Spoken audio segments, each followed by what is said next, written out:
Hi వాళ్ళందరికీ నమస్కారం. ఇది ప్రతి ఒక్క గృహిణికి లేకపోతే ఇంట్లో భార్యాభర్తలకి పేరెంట్స్గా ఉంటున్న వాళ్ళకి తల్లిదండ్రులకి చెప్తున్నాను. ప్రతి వాళ్ళు పర్ఫెక్ట్గా ఉండాలి, నువ్వు పర్ఫెక్ట్గా లేవు, నువ్వు నీలో ఈ లోపం ఉంది, నీలో ఆ లోపం ఉందంటూ లిటరల్గా ఎదుటివాడిని అలాగా ఏడిపిస్తూనో వాళ్ళు టార్చర్ పెడుతుందో మానసికంగా ఫిజికల్గా మిగతా వాళ్ళతో కంపేర్ చేస్తూ వీళ్ళని బాధ పెట్టడం ఇలాంటివి చేస్తూ ఉంటారు. ఒకటి చెప్పండి, అసలు మనం పర్ఫెక్ట్ బీయింగ్ అని దేవుడే మనని నిర్ణయించలేదు. ఓకే, హౌ అంటే మనం ఎలా అనుకుంటాం అందరిలాగా వాడు పర్ఫెక్ట్ అని వీడు పర్ఫెక్ట్. ప్రతి ఒక్కళ్ళలో లోపాలు ఉంటాయి. You have some greatness in you and others do కదా.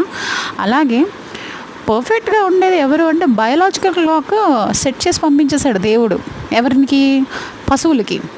మనిషికి మాత్రమే నీకేం కావాలో నువ్వు రాసుకొని జీవితానికి అని పంపించాడు, మైండ్ ఇచ్చి బుర్ర ఇచ్చి.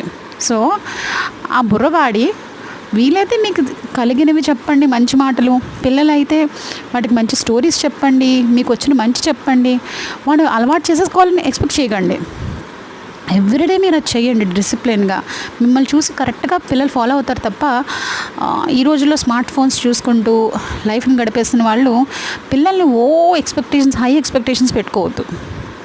At the same time you be disciplined and show how others to be. Okay, we are not perfect beings, we are not some birds or animals.